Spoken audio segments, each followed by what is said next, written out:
Hello everyone, welcome back to 3 News Now. Today is Thursday, March 31st. I'm Stephanie Haney here with your top stories from WKYC.com and our WKYC app, the stories that matter most to you here in Northeast Ohio.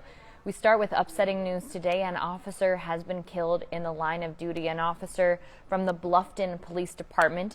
His name is Dominic Francis, and there are 3 suspects who have now been taken into custody in connection with the killing of that officer. Now, this started in Northeast Ohio as a chase, and it escalated and ended here in Lorain early this morning. It was around 2:30 this morning that Officer Francis was struck on Interstate 75. It was near exit 142 by the suspect's vehicle while they were attempting to flee. And what the officer was doing is he was putting down stop sticks. So if you're familiar with those are the things that are placed in a roadway to stop a vehicle from being able to proceed. They have spikes in them to be able to deflate tires when they do run over or something like that. So we have a moment-by-moment timeline of what we know about exactly what happened leading up to Officer Francis's death. What we do know is that at the point of impact, which was around 2:30 this morning, the suspects got out of the car that they had been driving and they tried to run away before stealing another vehicle around 3 in the morning. That was nearby along County Road 29. One suspect was taken into custody near the scene of the car theft around 3 a.m. A second one was captured in Elyria after a highway patrol trooper spotted the vehicle on Interstate 71. And then a third suspect was arrested around 1 p.m. today.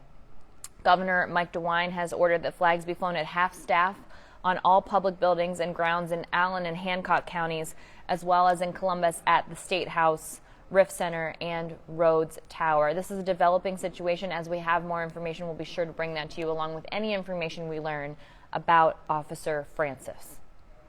Today also starts the process of bringing a bit of closure, hopefully, to a long-standing case. Opening statements began this morning in the decades-old murder case known as Geauga's Child.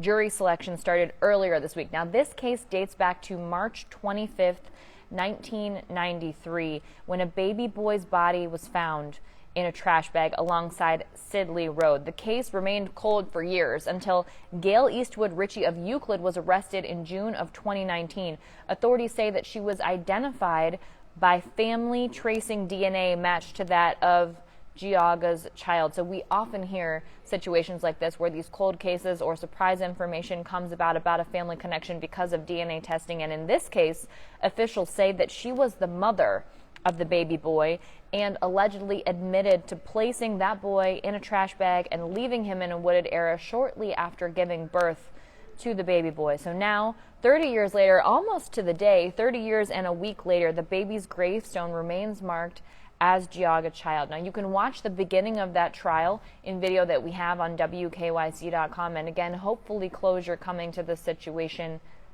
30 years later, decades later. Our 3 News Investigates team, Mark Namick, brought us breaking news yesterday. Newburgh Heights Mayor Trevor Elkins has been charged with attempted fraud and theft. This is a wild story. He's been named in a bill of information. He's accused of attempted election fraud and attempted theft in office. That's according to court records filed this week in Geauga County Common Pleas Court.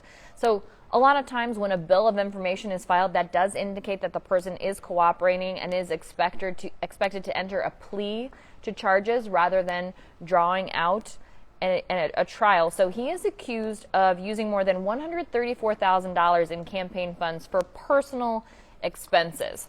Elkins has previously told election officials that he routinely used his campaign funds for personal expenses, and these alleged offenses date back to 2017. He also said he wasn't aware of this particular law. He said he was unaware that candidates couldn't mix personal and campaign funds. He said that he's always repaid his campaign for any money used for personal expenses and that no money is missing from his account.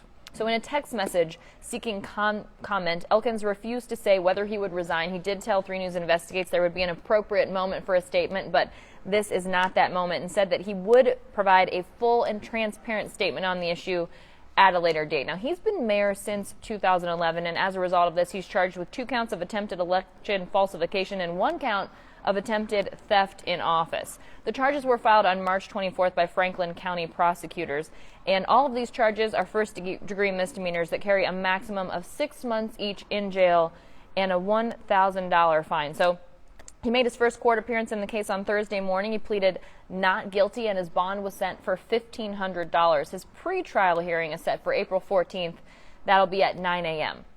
Now we bring you an update about what's going on in Ukraine. Russian troops have been leaving Chernobyl's nuclear power plant after soldiers got significant doses of radiation from digging trenches at the highly contaminated site. So Ukraine's state power company said that there has been heavy fighting raging on as this has been happening on the outskirts of Kyiv and other fronts. We don't have any immediate details on the condition of those troops, but they had been digging, according to officials, in the forest inside the exclusion zone around that now closed plant, which is the site of the 1986 world's worst nuclear disaster. The Russians had seized Chernobyl in the opening stages of the February 24th invasion of Ukraine, and there were concerns raised that they would cause damage or disruption that could spread radiation. And apparently that appears to be happening at least inside the Russian ranks at this point. Now, there is continued fighting and indications right now that Russia is using talks of de-escalation as a cover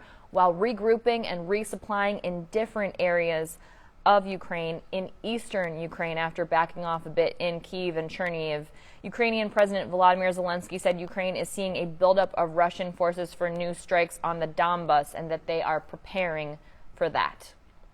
Now, here's a reminder, since it is Thursday, this is the day when the state of Ohio releases new COVID-19 information. Those numbers hadn't yet been released by the time that we were recording this, but we do have that on WKYC.com, so make sure you take a look for that. Every Thursday you can find those updates. And here is something to be aware of, by the way, as face mask rules change and recommendations change and we move into the warmer months. Face mask litter is becoming a growing issue in the country and also in Ohio. There's an organization called Keeping America Beautiful that says that there are around 50 billion pieces of litter across the U.S., and 47 million of those pieces of litter are face masks.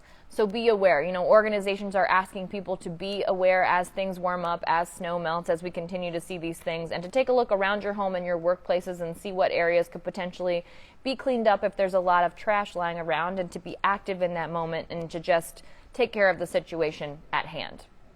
Now we have a report out of the Cleveland Guardians camp, and it's potentially talking about José Ramírez. According to The Athletic's Zach Meisel, the organization is looking at a possible contract extension for the three-time All-Star third baseman José Ramírez, and representatives from all sides are said to be talking about this, and that includes owner Paul Dolan. So they've apparently exchanged initial proposals, and they've set a sort of artificial deadline for April 7th. That's the regular season opener for the Guardians in Kansas City. Now, for decades, the Cleveland Guardians have not spent a lot of money. The biggest contract in club history went to Edwin Encarnacion in 2017. That was $60 million over 3 years, but he was traded 2 years in. Now, if the Guardians expect to sign this extension with Ramírez, Meisel says that could actually be more than double that amount. So that would be something new out of the Guardians camp. Now, right now, Ramírez's $12 million salary is the highest paid player on the Guardians, but that is considered to be a very low number for what he brings to the table.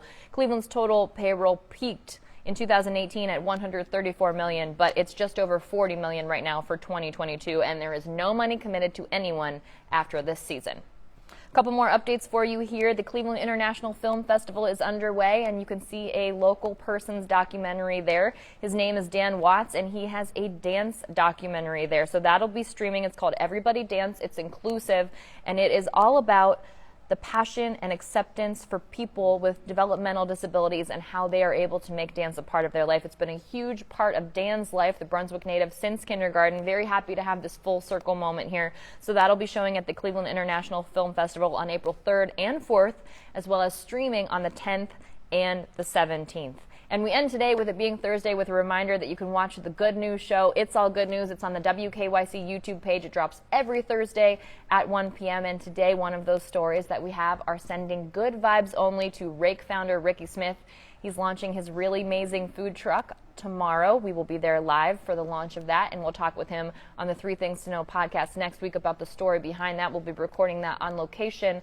We've got a very special message from him, from a big celebrity chef Michael Simon. So make sure you check that out. Again, that's on the WKYC YouTube page.